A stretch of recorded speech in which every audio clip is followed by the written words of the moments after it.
بسم اللہ الرحمن الرحیم۔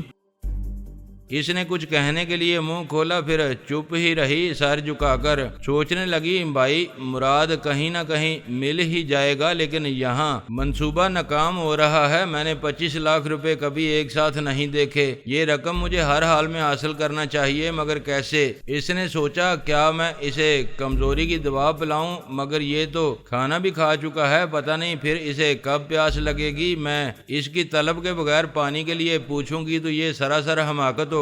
وہ علی کو سوچتی ہوئی نظروں سے دیکھنے لگی، پھر بولی تم لاہور میں کہاں رہتے ہو؟ میں ابھی یہی سوچ رہا ہوں کہاں رہوں گا، پہلی بار جا رہا ہوں۔ وہ خوش ہو کر بولی رہائش کی فکر نہ کرو، گلبرگ میں میری بہت بڑی کوٹھی ہے، تم میرے ساتھ چلو گے، میرے مہمان رہو گے۔ علی اس کا شکریہ ادا کرنے لگا۔ وہ صبح 6 بجے لاہور پہنچ گئے۔ اس نے گلبرگ کی کوٹھی میں پہنچ کر کہا میں نہیں رہوں گا، مجھے جانا چاہیے۔ کوٹھی کے اندر آ کر کیوں جانا چاہتے ہو؟ تم کہہ رہی تھی کہ تمہارا بھائی ہڈی پسلیاں توڑ کر اپاہج بنا دیتا ہے۔ وہ بار بار بیگ کو دیکھ رہی تھی، اس کا بازو پکڑ کر کھینچتے ہوئے بولی میں تم سے محبت کرنے لگی ہوں، بھائی تم سے دشمنی نہیں کرے گا۔ وہ اسے اپنے بیڈ روم میں لے آئی، پھر بولی تمہیں بھوک لگ رہی ہوگی، یہاں آرام کرو، میں تمہارے لیے ناشتہ اور دودھ لاتی ہوں۔ مجھے بھوک نہیں ہے، جب میں تھک جاتا ہوں تب بھوک بھی لگتی ہے اور پیاس بھی۔ وہ دوپٹے کو ایک طرف پھینک کر بستر پر چاروں شانے چت گرتے ہوئے بولی تم تھک جاؤ گے،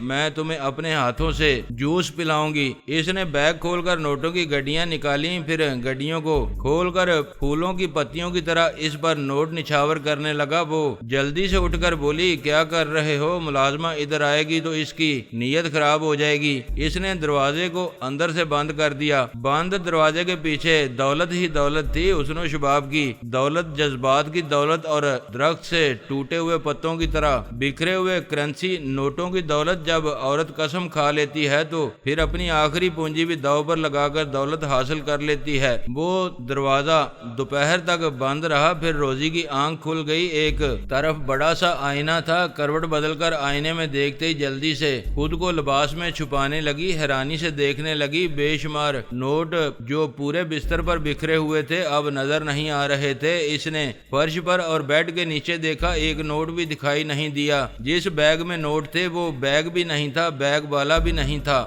اس نے ملازمہ کو آواز دی، وہ باہر سے دروازہ کھول کر آئی۔ اس نے پوچھا میرے ساتھ جو صاحب آئے تھے وہ کہاں ہیں؟ وہ صبح 9 بجے چلے گئے، بڑے سخی داتا ہیں، یہ دیکھیے انہوں نے یہ ولایتی نوٹ دیا ہے، 100 کا نوٹ ہے۔ وہ غصے سے چیخ کر بولی you shut up and get lost. ملازمہ سہم کر چلی گئی۔ وہ ٹوٹی ہوئی شاخ کی طرح صوفے پر گر پڑی۔ اس کی سمجھ میں نہیں آ رہا تھا کہ وہ کیسے سو گئی تھی، جسے لوٹنا چاہتی تھی اسے لوٹنے کا موقع دے کر کیسے غافل ہو گئی۔ اسے اپنے کسی بھی سوال کا جواب نہیں ملنے والا تھا۔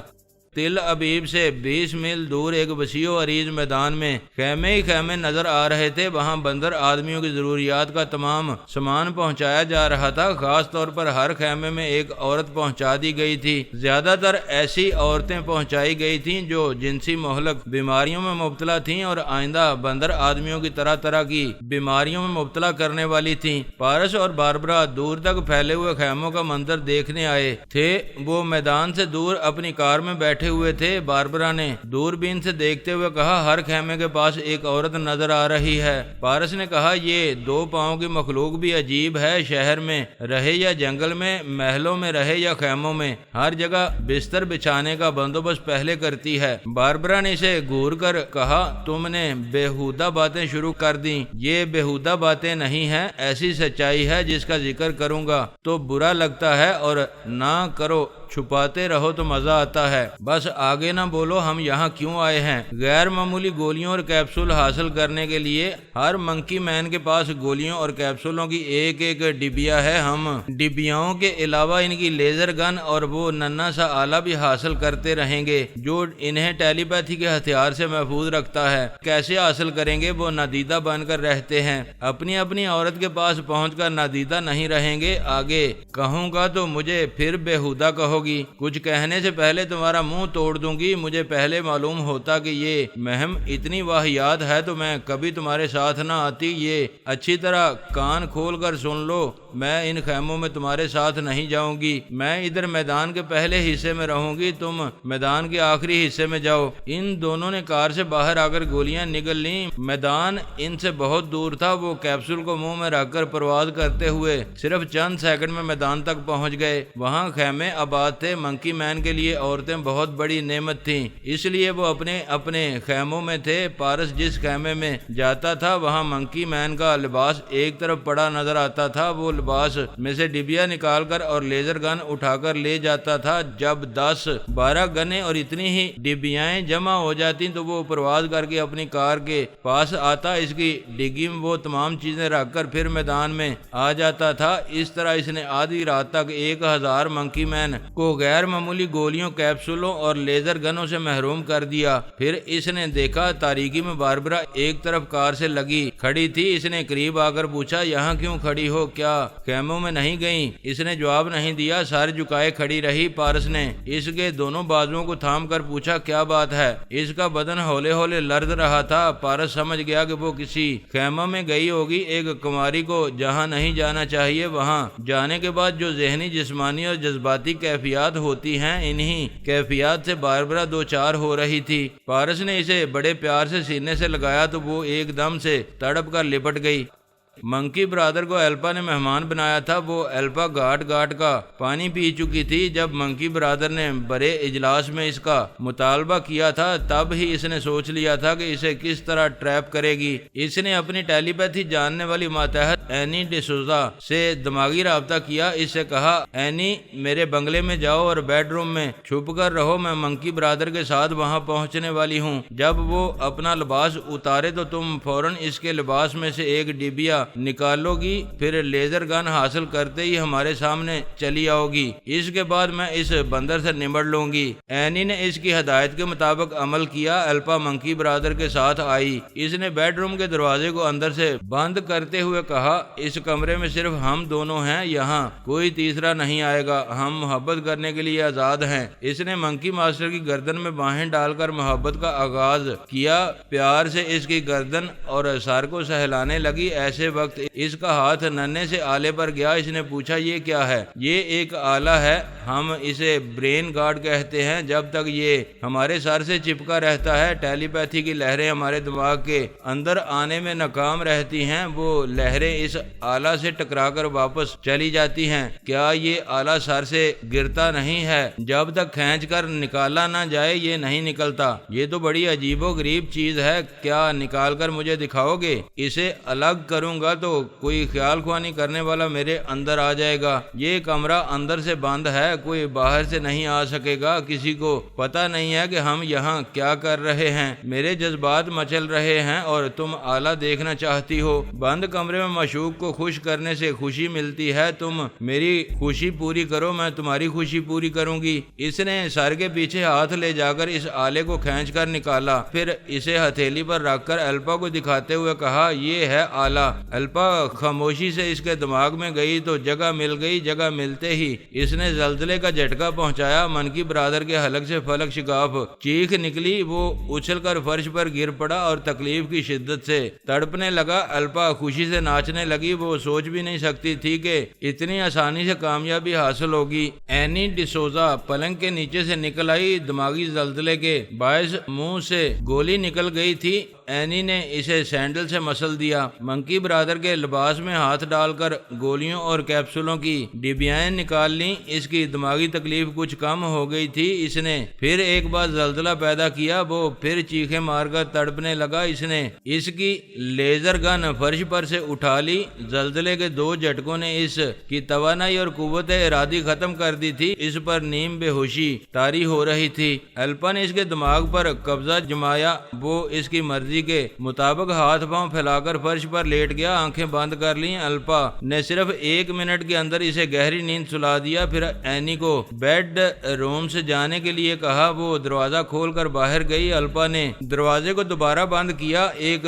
صوفے پر آ کر آرام سے بیٹھ گئی۔ اس کے بعد خوابیدہ دماغ میں پہنچ کر اس پر تنویمی عمل کرنے لگی۔ اس وقت رات کے 2 بج گئے تھے۔ باربرا پارس کے سینے میں منہ چھپائے ہوئے تھی۔ وہ دونوں ایک اونچی سی چٹان پر لیٹے ہوئے تھے، تاریکی میں دکھائی نہیں دے رہے تھے۔ پارس نے اس کے چہرے پر جھک کر کہا، ہم نے آرام کر لیا، اب کام کرنا چاہیے۔ میں تقریباً 1000 سے زیادہ منکی مین کو نہتا کر چکا ہوں۔ جو باقی رہ گئے ہیں ہم صبح تک انہیں ان کی تمام صلاحیتوں اور قوتوں سے محروم کر دیں گے۔ وہ دونوں اٹھ کر بیٹھ گئے۔ باربرا نے کہا، پہلے تم جاؤ، میں 5 منٹ بعد آؤں گی۔ وہ نادان بن کر فلائنگ کیپسول کے ذریعے پرواز کرتا ہوا خیموں کے درمیان آ گیا، پھر ایک ایک خیمے میں گھس کر ایک ایک منکی مین کی گولیاں، کیپسول اور لیزر گن اٹھا کر لے جانے لگا۔ باربرا بھی دوسرے خیموں میں جا کر یہی کرتی رہی۔ صبح سورج کی پہلی کرن کے ساتھ ان کا کام ختم ہو گیا۔ تمام منکی مین نہتے ہو گئے تھے اور ان کے تمام سامان سے پارس کی کار بھر گئی تھی۔ وہ تمام اہم سامان اپنی خفیہ رہائش گاہ میں لے گئے۔ دوسرے دن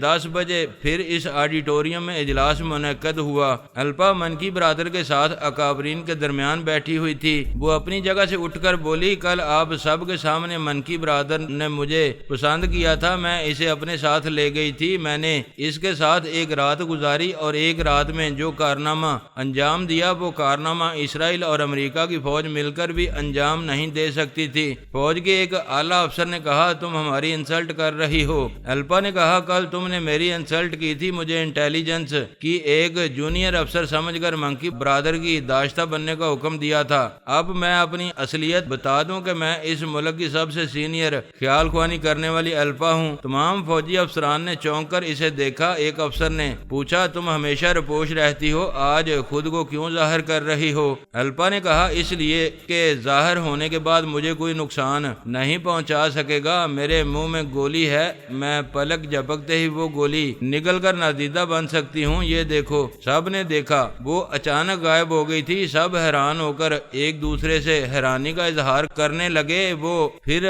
ظاہر ہو کر بولی، میں منکی برادر کی طرح کسی راکٹ کے بغیر خلا میں جا سکتی ہوں اور کسی طیارے کے بغیر 7 سمندر پار جا کر واپس آ سکتی ہوں۔ یہ کہہ کر اس نے منہ میں ایک کیپسول رکھا، پھر جہاں کھڑی تھی وہاں سے فضا میں بلند ہو گئی۔ آڈیٹوریم میں ادھر سے ادھر پرواز کرنے لگی۔ سب لوگ حیرانی سے کھڑے ہو گئے تھے، سر گھما گھما کر اسے کبھی ادھر کبھی ادھر جاتے دیکھ رہے تھے۔ پھر وہ واپس آ کر اپنی جگہ کھڑی ہو گئی۔ سب لوگ خوش ہو کر تالیاں بجانے لگے۔ وہ بولی، میں نے غیر معمولی گولیاں اور کیپسول حاصل کیے ہیں۔ یہ کام اسرائیل اور امریکہ کے فوجی نہیں کر سکتے تھے۔ ہمارے فوجی افسران اپنی توہین محسوس کر رہے ہیں۔ توہین تو ہوگی، جو کام انہیں کرنا چاہیے تھا وہ اس عورت نے کیا ہے جسے انہوں نے ایک بندر آدمی کی داشتہ بنا دیا تھا۔ صرف اتنا ہی نہیں، میری یہودی قوم کے لیے ایک اور خوشخبری ہے۔ یہ خوشخبری آپ منکی برادر کی زبان سے سنیں۔ منکی برادر نے اپنی جگہ سے اٹھ کر کہا، کل میں یہاں ایک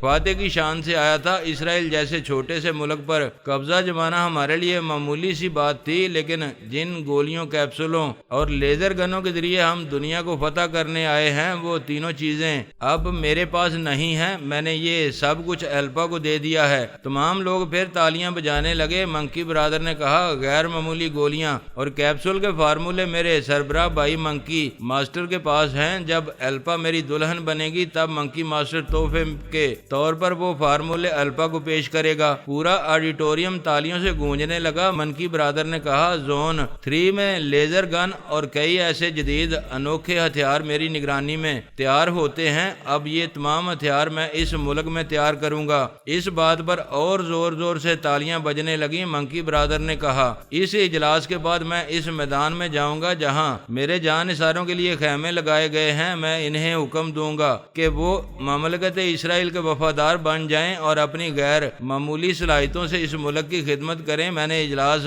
میں شریک ہونے سے پہلے اپنے بھائی منکی ماسٹر سے فون پر گفتگو کی تھی۔ وہ میرے اور الپا کے رشتے سے راضی ہے۔ وہ مجھے شادی سے پہلے ضرور صلاح مشورہ کے لیے اپنے پاس بلا رہا ہے، لیکن الپا نے مجھے اس ملک سے باہر جانے سے منع کر دیا ہے، اس لیے میں کبھی یہ ملک چھوڑ کر نہیں جاؤں گا۔ اس کی تمام باتیں مملکت اسرائیل کے حق میں تھیں، اس لیے بار بار تالیاں بج رہی تھیں۔ جس مخلوق کا مقابلہ کرنا ناممکن تھا، اس مخلوق کو الپا نے ایک رات میں زیر کر لیا تھا۔ اس کامیابی کے ساتھ اسرائیل میں زون 3 کی سائنس اور ٹیکنالوجی آ رہی تھی۔ وہ دن پوری یہودی قوم کے لیے سب سے زیادہ خوشیوں کا دن تھا، لیکن یہ حقیقت ہے خوشی کے ساتھ دنیا میں ہزاروں غم بھی ہوتے ہیں۔ اچانک آڈیٹوریم میں چند منکی مین نمودار ہونے لگے۔ ان کے سر جھکے ہوئے تھے، وہ سب شکست خوردہ اور غمزدہ دکھائی دے رہے تھے۔ ایک منکی برادر سے کہا، برادر ہم لٹ گئے، ہم تمام منکی مین کی گولیاں، کیپسول اور لیزر گنیں پتہ نہیں کس طرح چرا لیے گئے ہیں۔ ہمارے منہ میں جو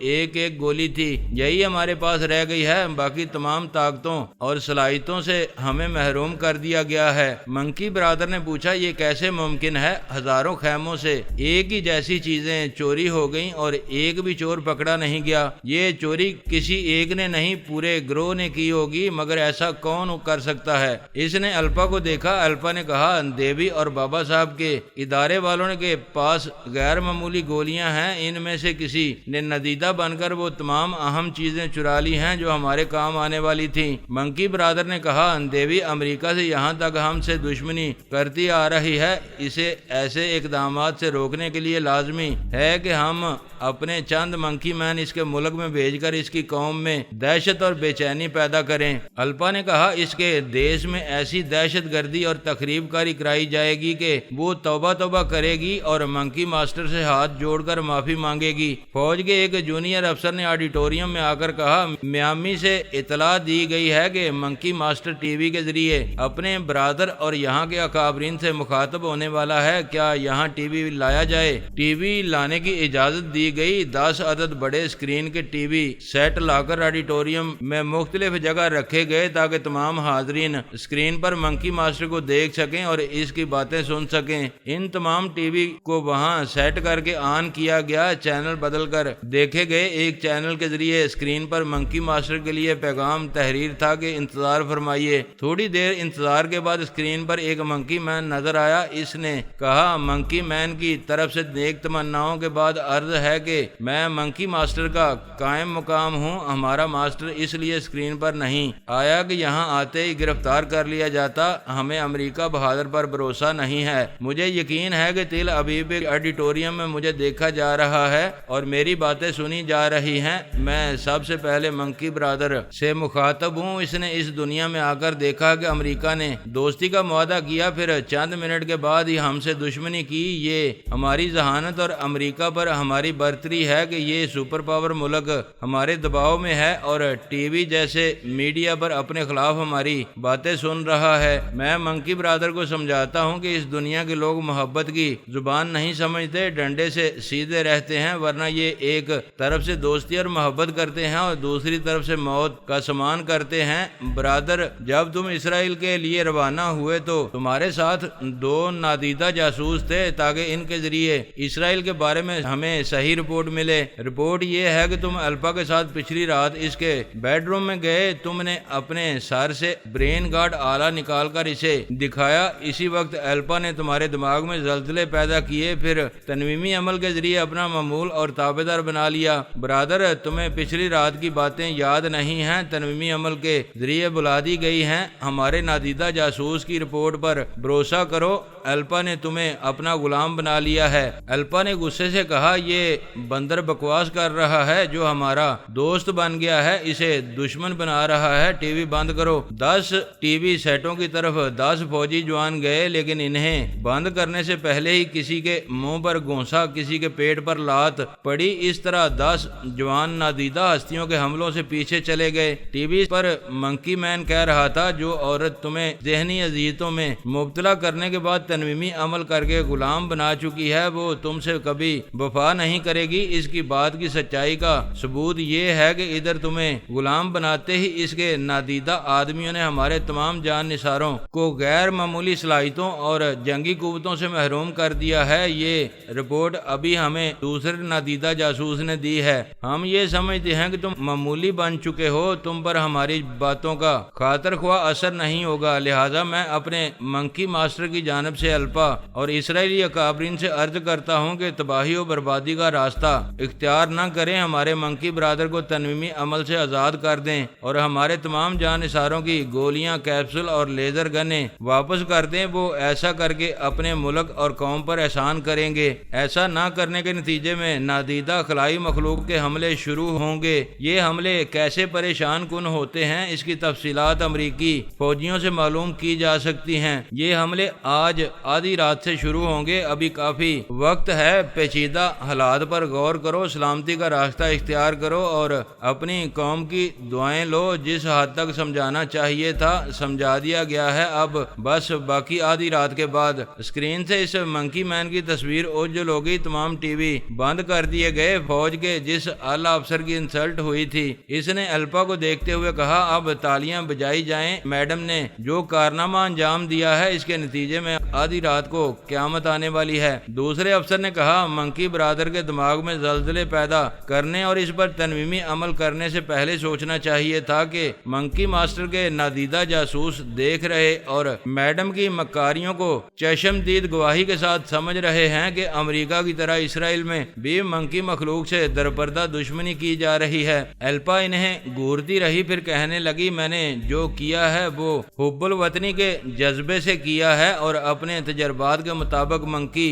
برادر سے محبت کر کے کوئی غلطی نہیں کی ہے۔ یہ غلط تاثر دیا جا رہا ہے کہ میں نے منکی برادر کو دماغی مریض بنایا تھا۔ برین آدم نے کہا، الپا تم برسوں سے اپنے ملک اور قوم کی خدمت کرتی آ رہی ہو، ناکامی ایک الگ بات ہے لیکن کام تم نے کبھی غلط نہیں کیا۔ آج بھی تم نے بہت بڑی کامیابی حاصل کی ہے۔ حاسدوں کو حسد کرنے دو، ہمارا فرض ہے ہم دشمنوں کے متوقع حملے کے بارے میں غور کریں۔ منکی برادر نے کہا، الپا میری جان ہے، میں اسے ناکام نہیں ہونے دوں گا۔ میں اپنے بھائی منکی ماسٹر کے مزاج کو اچھی طرح جانتا ہوں، وہ مجھے اپنی جان سے زیادہ چاہتا ہے۔ میں اس کے حملے کا رخ موڑ دوں گا، اس شہر کے امن و امان میں خلل نہیں پڑے گا، میں الپا کا سر جھکنے نہیں دوں گا۔ الپا نے آگے بڑھ کر اس کی گردن میں باہیں ڈالیں، پھر اسے چومنے لگی۔